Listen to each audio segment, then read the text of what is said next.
Hello everyone, I am Bhargav Mahajan from third year Information Technology Department. This is a third experiment in a Python lab, and here this time we are using Seaborn visualization library. Last time we used Matplotlib, but now we are using Seaborn. And we are going to see similar plot that we saw last time. So now we import Seaborn as SNS here, and then read the same sample dataset, that is the dataset of the students, 155 students and the marks total, pointer, remark, etc. The df dot head, we stored the five values in df1. Basically df dot head gives a first five rows of the dataset. We store that in df1. Then df dot describe the entire dataset that is described. Remember, their columns are only those whose values are whose data type are int64. It doesn't take object. Describe function doesn't describe anything about the object columns having the object data type, only about int64 or 32.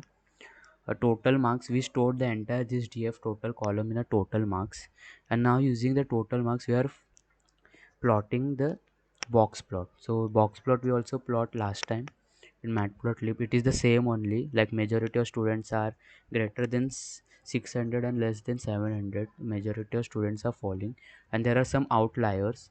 Maximum marks is 730, I guess. So yeah. Now next we found distribution plot and split the data into 20 bins, like these are 20 bars. We split the data, and df dot total, we took this total column, and we know that majority of students are 60 to less than 700, so it is right skewed basically. You can also see that in our distribution plot. Now next is pie plot. Pie plot doesn't give this much information in a marks dataset, but still in some dataset it may give. So yeah, tf total dot head, like we took first 10 rows of a column like roll number 1 to 10, and then plotted basically. So like this it shows. Then now the next graph is bar plot. So in bar plot, took df dot head 18. We took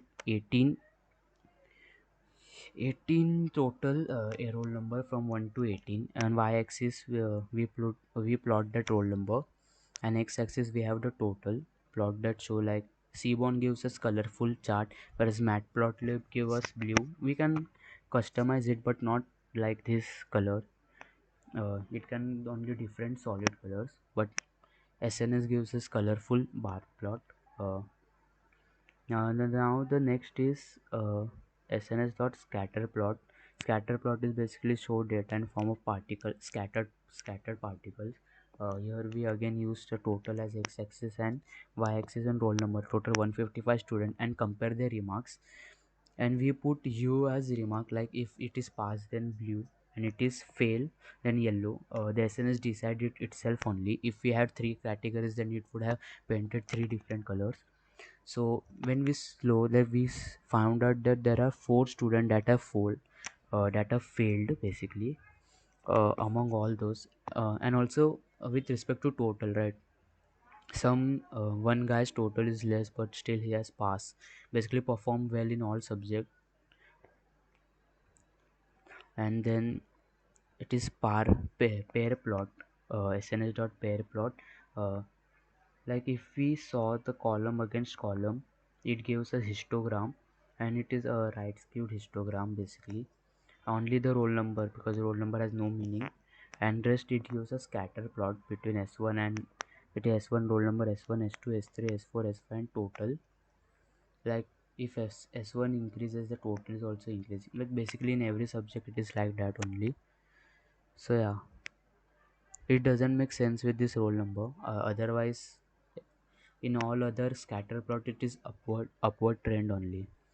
The now next is heat map. For heat map cannot be shown in the above student database, so we imported another dataset, that is flights dataset, and from that we create a pivot table of only month, year and passengers. So we got data dot head, we got year, month, and this is passengers. So and we plot heat map, like basically just pass the data, and then we got the heat map. So basically, lighter the value, higher the passengers, and it is years. So like 1960, July month has the most number of passengers, whereas 1949 it is literally no passengers. And yeah, this is the heat map basically. So yeah, this was the third experiment. Thank you.